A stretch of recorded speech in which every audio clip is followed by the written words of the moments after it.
Hallo und willkommen. This is Renegade Broadcasting's stream broadcasting off of renegadebroadcasting.com. And this is Siegfried. I was supposed to be hosting Call of the Ancestors on the Truth Militia blog talk channel, but I did find out. Got home on Sunday after a horrible day at work that the Truth Militia blog talk channel was shut down. Yes. That is exactly what happened, and well, I didn't have much to do with about that. Considering the fact that I started at least 2 shows thanking the fine Mr. Levy and the rest of the blog talk peoples for giving me the chance to speak over there. But that's over now. And Mr. Kyle was gracious enough to be the producer here tonight for the alternate home of Call of the Ancestors, because I tried to go on we have a Truth Militia has a talk show channel now, and you got to shell out extra to do Skype on there, and I got this nice headset, so I want to use that. And you wouldn't want to hear the show through my old cell phone, so I just opted out of that. And well, since I only have about an hour here, I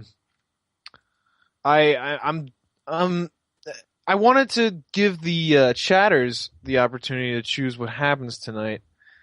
I had 2 readings I wanted to do, and a bunch of rather mundane things, trends in video games today, which I think is intriguing, to say the least. It's because of its relevancy to what we discuss here at Renegade Broadcasting, at Truth Militia. So that's why I wanted to go over that today. So I got 3 things you guys can hear from me right now. That is, number 1, a historical speech from either George Washington or Goebbels.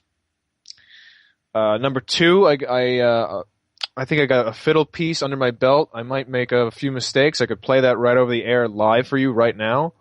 Or number 3, I could just get into the trends in video games that I have noticed, and we could discuss that. I could reveal that stuff to you guys and find out what you guys think about it. I know you can't call into this, but let's see what the chatters are saying. Anon's not liking it. He's sleeping, and Blau's laughing, and Kyle says fiddle. So, looks like... And, okay. All the above. We don't really have time for that, I'm afraid, Daydreamer. So, alright. I suppose I'll do the fiddle. I'm gonna mute myself, get myself ready here, and I suppose I'll just... a little over an hour, I see. Okay. Well, just give me a second here to warm myself up, and yeah, I'll jump right back in. Well, why don't we do a sound test first? Here, I got the mic right up to my violin here. Is this too loud, guys? Tell me if this is too loud.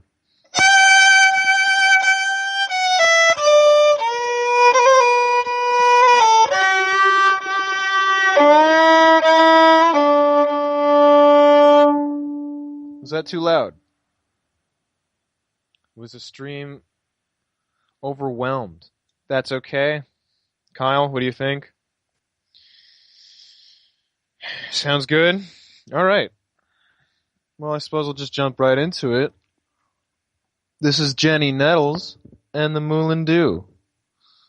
So, and I hope I don't screw this up. All right. If I screw up, don't laugh at me. There's enough things you could laugh at me about. Here we go.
did that sound, guys?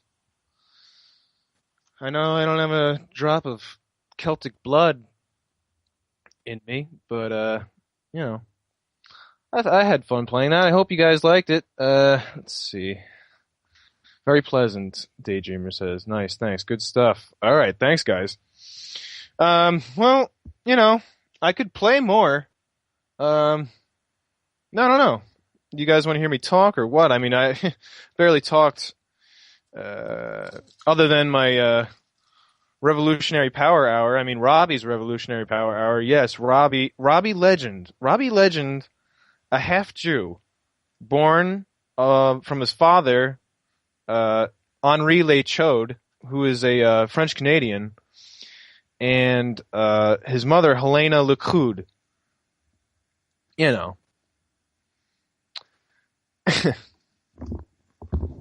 He's Robbie Legend is half French Canadian and half Jewish, and right now he's he's dabbling with the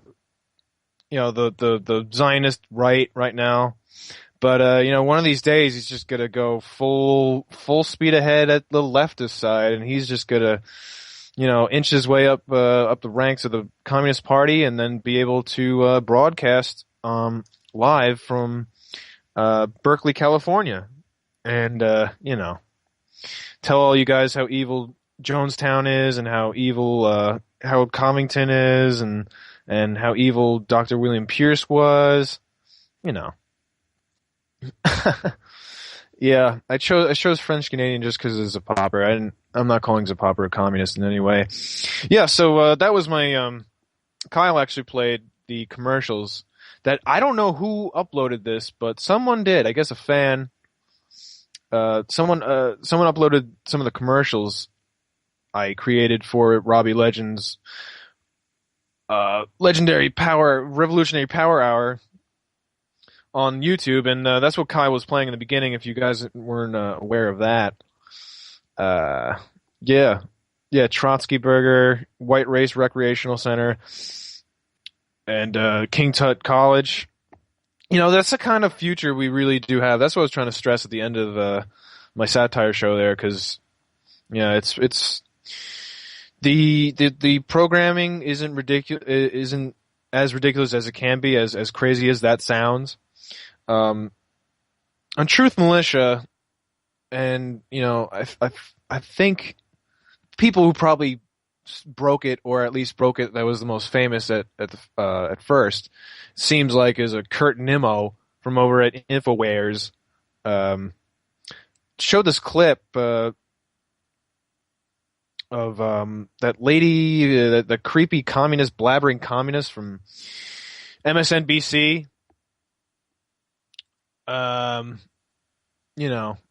She was talking about children, how children, our concept of children has always been private. We must collectivize our concept of children. Therefore, the public educational system will improve, blah, blah, blah, blah. It's just, they're out in the open with their communism, with their collectivism. And it's not the kind of collectivism that really helps anything, okay? Multicultural collectivism, okay, that, my friends, is 1984. That is the fucking, even the Norse Fire Party, which is supposed to be National Socialist. Norse Fire Party is from V for Vendetta, where we have Axis Victory, right? And then but there's non-English people in the government, right? That's exactly what would happen, right? Yeah. But multicultural collectivism, socialism, tyranny. This is what they want. This is what they preach openly on the TV, even, because it used to be relegated to the colleges, to some select professors back in the 90s, 80s, 70s, right? But nowadays it's just all over the place. The radio, the TV, the internet. They're openly communist. And I remember I actually commented on RenegadeBroadcasting.com the April 5th special report with Kyle and Mike, and Kyle was quoting Communications Czar, and she was saying, or maybe someone else, it if Kyle can correct me on this, it was a quote saying, we kind of agree with Mao that political power comes from the barrel of a gun. You know, they just admit it. They just admit their love for Mao. And the same thing with Mr. Jonestown himself, future President Alex Jones, saying in that weird, creepy video of his, we need a cultural revolution, just like, you know, unbelievable.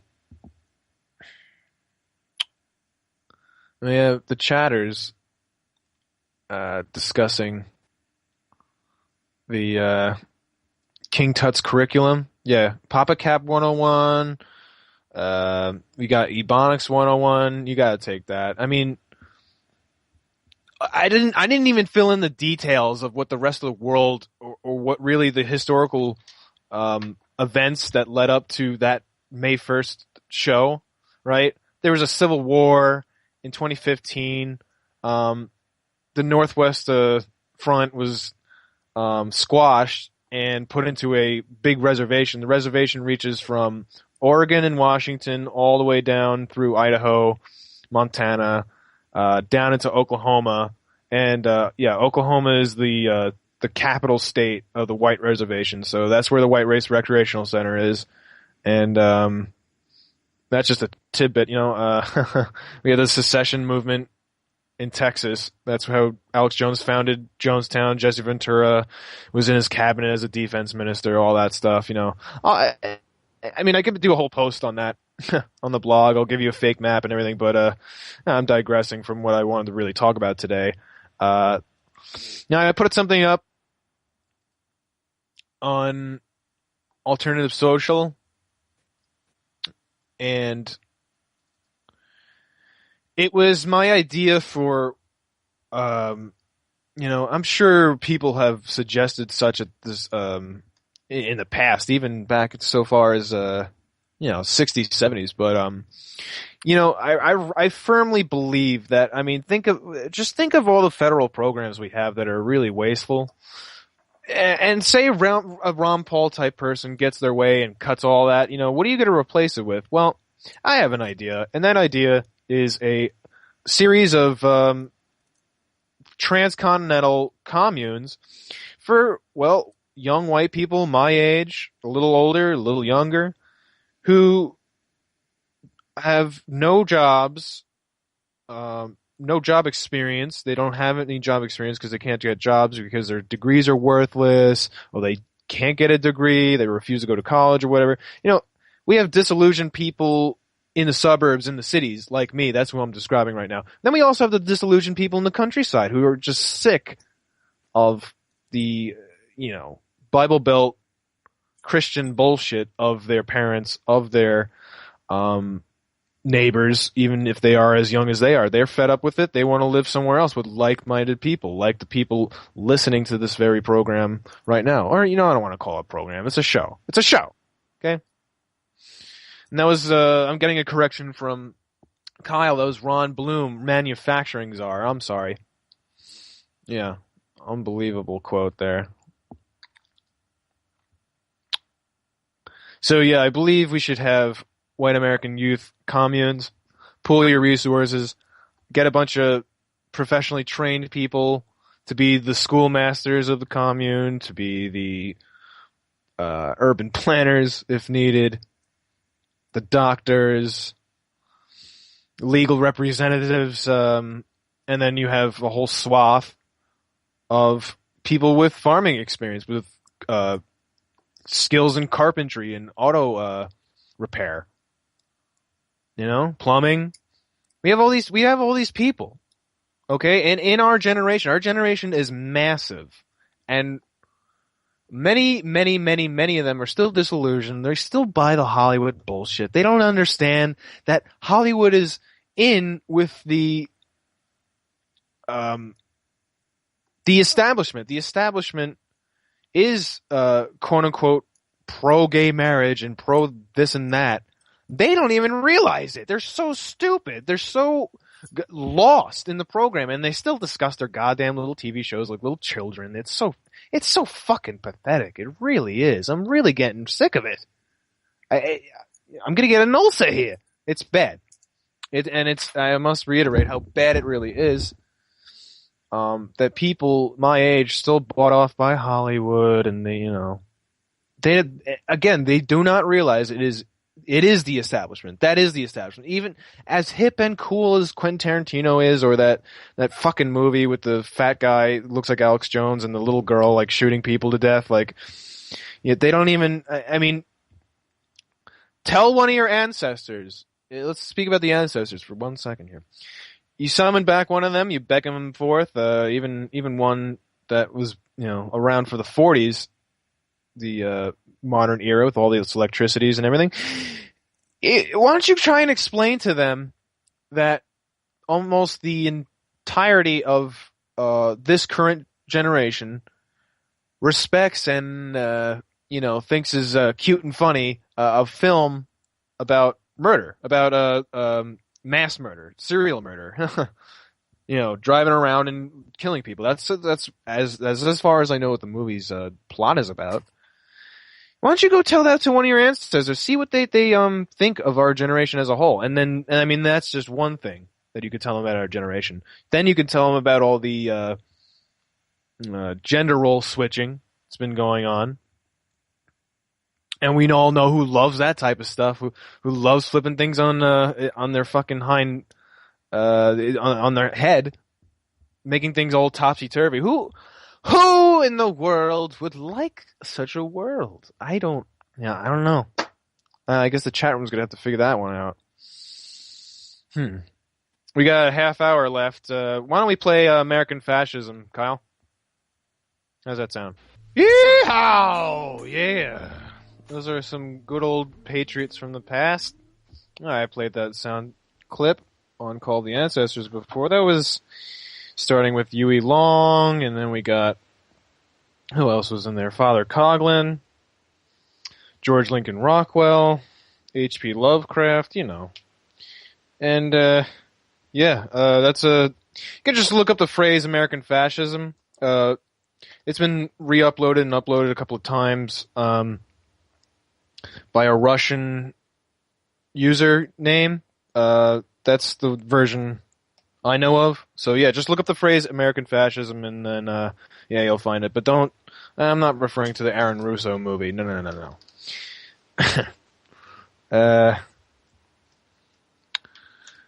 Let's see here. Yep. Anon in the chat room just posted it. And if you'd like to join me, if you're not already, it's renegadebroadcasting.chattango.com. Go there, I'm there, Kyle's there, Lou's there.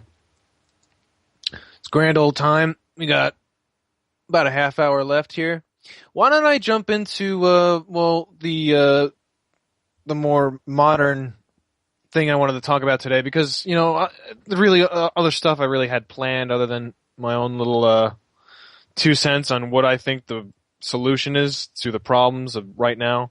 That commune idea is really, it's really there for if things don't improve at all, if there isn't a real revolution at all, that's what we can fall back on, is creating our own communities for once.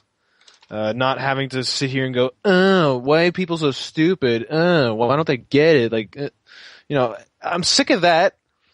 We know there's people out there that legitimately want change. And if it doesn't happen in time, we just simply need to create our own society. It's the bottom line, in my opinion. So, yeah, why don't I just jump right into this? It was the title I really had was Farewell to America and Modern Trends in Video Games Concerning Civilization, Race, and Nationalism. Now, the example for civilization comes from none other than the second expansion pack for a game called Civilization 5. Now, Civilization is created by Sid Meier. Say what you want about that, man. But, it doesn't even, it's not even has to do with the Jews. 2K Studios. I'm not so sure about that, but they're the producers of the game. Now, when you look at what they're adding, what an expansion pack does, it adds content to an already existing game. So when you look at what they're adding and when it's being released, it fits in with some of the trends culturally and to do with the world news. And if those of you who don't understand what the Civilization game series is, what it is you choose a civilization, literally any of the big ones in history, and the game puts you on a randomly generated map with randomly chosen other civilizations. So it's not exactly reliving the Earth's past. It's more of like taking it and creating an alternate reality, so to say, with all the different civilizations but in different places and doing different things, because it gets weird real quick. You can change your government, you can change your religion to anything, literally. So you could be Muslim, communist, Siamese warlords conquering the earth, or you could be Hindu Frenchman building a spaceship, and that's how you win the game. There's different ways to win the game too. So, all right, that's enough explaining what Civilization is as a game. But here's some of the stuff that I thought was relevant to today. Something that we're discussing constantly. Rodney Martin named his whole foundation after the word worldview. And in World War II, it seemed as though there were 2 or 3 worldviews operating before, during, and after. Well, certainly before and during World War II. And that would be, third position fascism, and, leftism, communism, and then, of course, liberal democracy. So what Civilization does is they're adding to the game this. This is what it says off its website. Enter the industrial age, and also in the game you go through world history with this technology. So you start off with stone weapons, and you progress and get resources so you can build swords and eventually machine guns and tanks and stuff like that. Anyway, so enter the industrial age and choose the ideology of your people. Freedom, order, or autocracy. Each ideology grants access to increasingly powerful abilities and serve the different victory conditions in unique ways. The choices you make will impact your relationships with other civilizations for the rest of the game. So, right at this moment where Renegade Broadcasting is taking off and discussing World War II a lot, right when Truth Militia is doing the same, right when David Duke gets his show, Spingola's getting more popular, I'm sure. This stuff's in the air, in the alternative news air, so to say. So the intelligentsia's purview. Therefore, I think it's a perfect timing, a little too perfect, in my opinion. This is just my opinion. This whole show is just going to be conjecture and observation by me. So just take it as you will. It's rather interesting at this time. They have one of these features in one of their premier games, because this is one of these games that really takes my attention, has used up many of my hours. I'm not going to release how many hours I've used in these games. It's rather embarrassing, but let me just let you know that it's many, many, many, many. And but I will let you know that while I'm playing them, I'm definitely listening to Renegade Broadcasting shows while I'm playing the game, so it's not all bad. So anyway. There's another feature. It's called the World Congress. So the importance of diplomacy is intensified, and city-state alliances are more important than ever. Change the diplomatic landscape through a new World Congress that votes on critical issues like implementing trade sanctions against rogue nations, limiting resource usage, designating host cities for the World Games, and the use of nuclear weapons. Game-changing resolutions, vote trading intrigue, and a new lead into the blah, blah, blah, blah, blah. Yeah, so then we got another globalist type of institution for you to create in the game. So, and they just they use the phrase "rogue nations" there. They like to brand in real life. Hillary Clinton likes to go around stamping out rogue nations like Libya and Syria and Iran and North Korea, and So you can recreate your own Hillary Clinton adventures in Civilization 5 now because of this expansion pack. By the way, the expansion pack is called Brave New World. Brave New World. Okay? Enough said.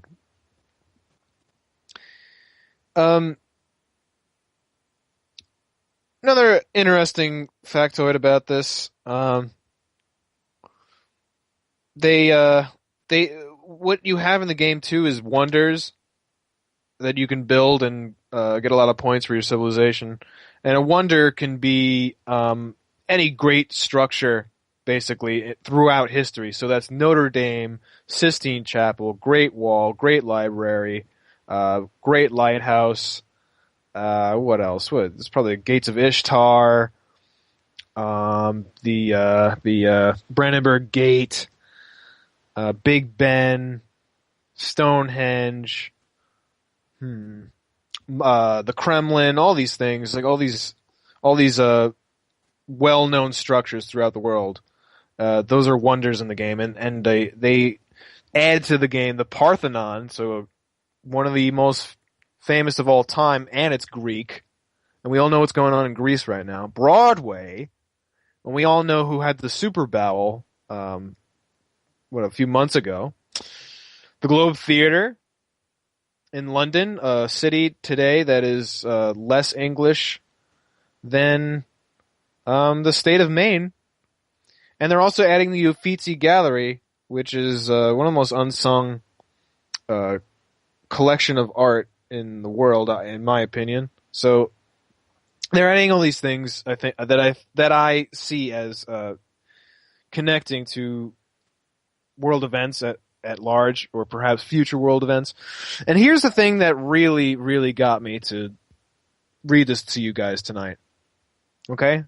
And in the game also, they have pre-created scenarios for you to load up, and you choose a civilization they already mapped out for you.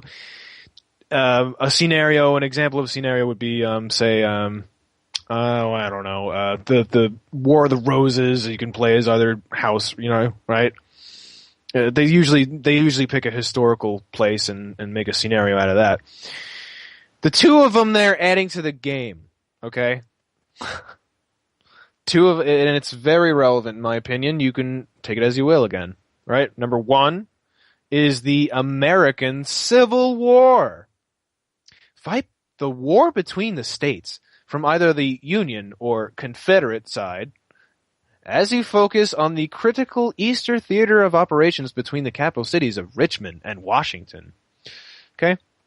So just on the eve, just after all the secessionist talk and the re-election of the Supreme Leader Obama, all this talk about Civil War. There's been talk about Civil War for decades now, obviously. So, now it's getting heated up it looks like, to my understanding. And, and this is a rather, a premier game series. So they're not pulling any punches with the content they include in these things. So that's why I'm making a big deal out of it, a rather big deal out of it. So that's why I'm even reading this stuff to you guys. The other scenario is Scramble for Africa. The great colonial powers of the world are scrambling to explore the dark continent and extend their reach into its interior. Search for the great natural wonders of the heart of Africa as you explore a dynamically generated continent each time you play.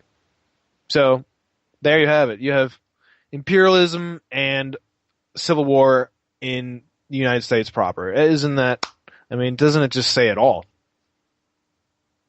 In terms of connecting with world events going on. I mean, we started off the year, the ashes of the Libyan war, and Syria was mounting up, and Palestinians still being treated like animals.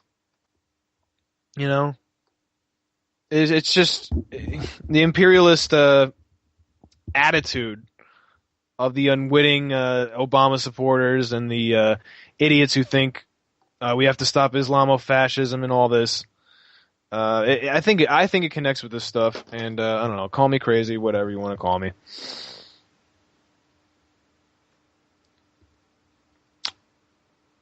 Okay, so here we go. Now in terms of race and nationalism and civilization, there's a new game that came out. I didn't get to play it. I didn't want to give them my money. And I don't want to get in trouble for pirating the game. I don't pirate games on those grounds alone. I don't want to get in trouble. It's part of another series. This one is not a strategy game series like Civilization, but a action shooter, first-person shooter type of game. It's called BioShock. Now they just came out with a new addition to the series, and it is called BioShock Infinite. And it takes place, when else does it take place, guys, but 1912. 1912, right before, the First World War, when the entire Western world headed towards shit. Okay? I think they purposely took that spot, literally the most beautiful and awesome and mighty time of our race, right before it started its uber decline, and they made that the setting of the game. So let me read off of the BioShock wiki how the setting is described in the game. You know what? Why don't I just read the description from the Wikipedia itself, so you know what the hell I'm talking about. Again, I didn't play it. I don't know much about it, but I do understand what it's supposed to be for. It's supposed to be for people who distrust ultra-conservatives and are fearful of them, basically. That's my opinion. Set in 1912, during the growth of American exceptionalism, the game has protagonist, former Pinkerton agent Booker DeWitt, sent to the floating air city of Columbia to find a young woman, Elizabeth, who has been held captive there for most of her life. Though Booker rescues Elizabeth, the two are pursued by the city's warring factions, the nativist and elite founders that strive to keep the city for pure Americans,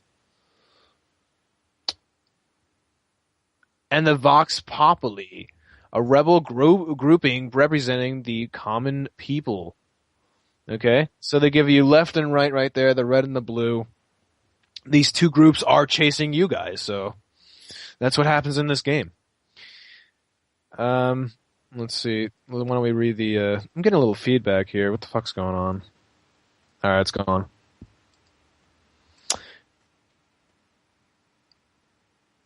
Yeah. That's what's going on. That's the setting of the game. It's literally a flying city, and there's a. Well, let me just read it here. They go through the city, the actual history of the game. Blah blah blah blah. Some time after the city's disappearance, its inhabitants began a bloody civil war over drastically opposed ideologies. Ideologies again, guys. Civil war again. One faction, the founders, supported the ideals of American exceptionalism. The other, the Vox Populi, was passionately in favor of equal treatment for all races and economic status, and held Marxist communist ideals. The founders wished to use Elizabeth, blah, blah, blah, blah, blah, blah, blah, blah, blah, blah, yeah. Columbia's founder, Zachary Comstock, quoted Columbia as another ark. So, they're lumping in, nationalist, basically, American nationalist, with Christian firebrand preachers, because that's what this guy's supposed to be. Comstock hailed himself a prophet who was approached by the angel named Columbia, who pointed him skyward. As a result, the citizens of Columbia worship Comstock as a god, following his word blindly. The people stand by Comstock's decision of intervening in the Boxer Rebellion and subsequently leaving the Union and become its own nation. Comstock's manipulation of the people of Columbia is advanced by their savior-like view. Columbia itself seen as the Ark and a salvation for the people. However, it is unlikely that the foreign hordes living in Columbia will worship Comstock's tyrannical rule over non-Americans. Despite this, members of the Vox don't worship Daisy Fitzroy as a prophet or godlike figure. I don't know what the fuck that meant. But anyway, so yeah, basically he is the antagonist of the game, guys. So this guy who's, ultra-religious guy, fashions himself as a demagogue, a religious god, who's politically charged, and who can we compare that to? Someone who's probably not liked by Judaism or its adherents, or even atheist Jews, or this character that they've created. Yes, and it was they who created, because the head designer of the game. Oh, it's actually interesting. This game is also from the same publisher as the one aforementioned, Civilization 5 and BioShock Infinite, both by 2K Games. Anyway, the head designer of BioShock Infinite is a man named Ken Levine. Ken Levine from Flushing, New York. Flushing, New York is in Queens, and the only people who live in Flushing, New York are Koreans, Italians, and Jews. So, why don't you answer that question? If I hadn't already. Anyway, yes. So Ken Levine from Flushing, New York, is the head designer of this game, the game that, takes a shit on people who simply want to stick to their own kind, and, but, they make them out to be supremacists. The enemies, they're all supremacists, they're all racist, da-da-da-da-da-da. And it's interesting to note that in the first BioShock game, that was simply called BioShock, you had to go in this underwater city that was ruled by a guy named Andrew Ryan, I believe, and he was another demagogue-like guy like Comstock in this game. Only his whole thing was objectivism, Ayn Rand philosophy, which no doubt I think got a lot of people, young people, aware of objectivism and connected it to white people, basically. Well-to-do 1920s white people who only wanted the best and wanted to genetically engineer people. And Kyle's saying Andrew Ryan, Ryan, his first initial and his last name together make the word Aryan. In English. Wow, that's his, I didn't even think of that. I hope Kyle's enjoying this, because this is his type of stuff. Those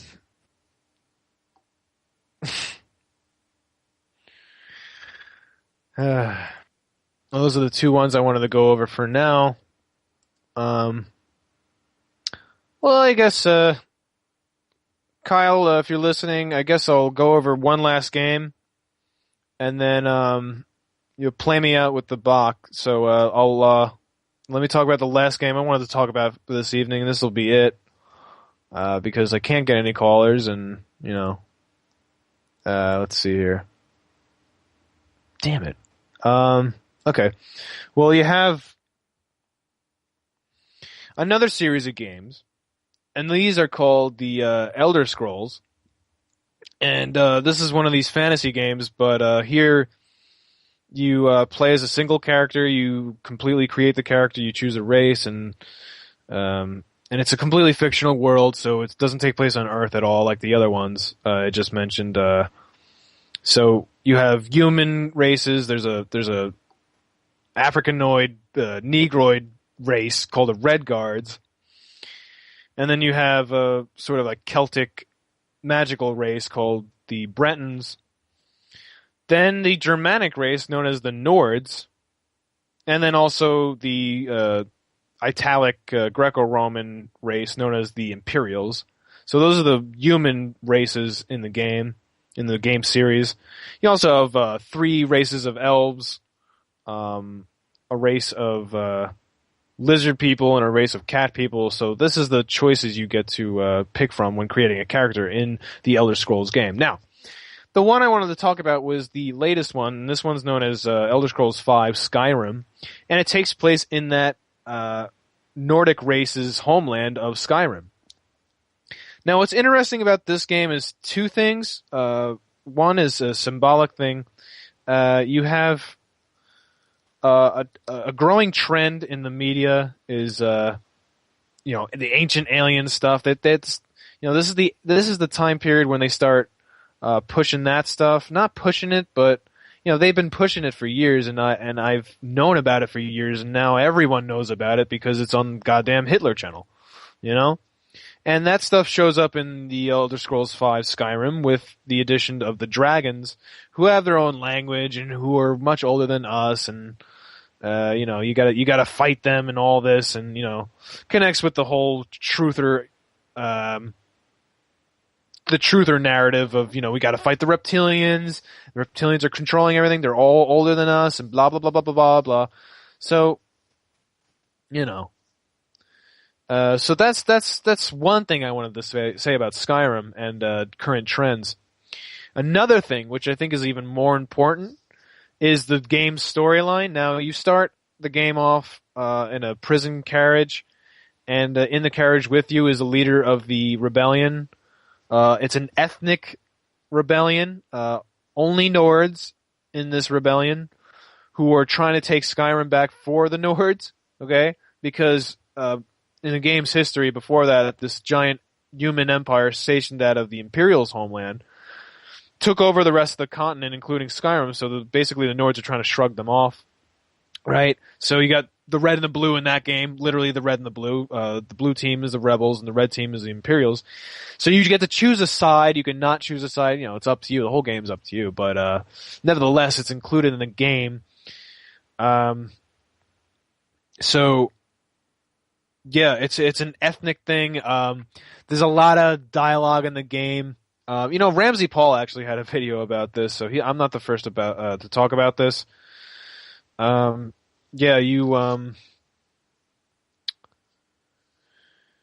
go into this one city, and this guy is complaining about the elves, and then another guy is complaining about people complaining about the elves, and it's just so ridiculous. And let me get the intel on that game, because that has some heebie-jeebie influence, I'm sure. Right, the director of design is Todd Howard, and people like to call him a Jew, but I'm not so certain about that. I'm sure he is. He's one of these crypto guys. So that's Bethesda. Yeah, Bethesda Softworks is the company that developed it. Yeah, Todd Howard is the big wig over there, and everyone says he's a Jew, so I'm just going to take it as it is. And, he puts in those trends in the game. And to me, they're very obvious, but to many other people, they're not. To many other people, this is just a belly aching and being, completely paranoid. But, these are things that I notice, and I just want to share with you guys because I think you would understand what I'm saying here. And, let me know what you think. I'll once we get a recording of this posted, I'll post it on my blog. Hopefully we get it posted also on Truth Militia website. And that's pretty much what I have tonight. And Kyle is saying Bethesda, Maryland is real Jewy. I'm not surprised at that. A northern suburb of, Washington, D.C., right. So I guess maybe I'll close off the show with another violin piece from yours truly. What do you guys think in the chat room there? Should I play violin again? I'm not even sure what to play for you. Let's think here. All right, Kyle wants me to play, so I suppose I'll go again. Yeah, I'll play another fiddle piece. We'll play. What's this? What's this one called? It is the Oh, the Lord Frog Dance and the Lord Buckingham House or something like that. The birthday song? No, I'm not gonna play the birthday song. Yeah, so I'll play the Lord Frog Dance for you guys, and then Kyle will play us out with Brandenburg Concerto number 2 from Bach. And yeah, that was my show for tonight, called The Ancestors, on RenegadeBroadcasting.com. Thank you again to Kyle, and thank you for everyone listening. So here we go.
Okay.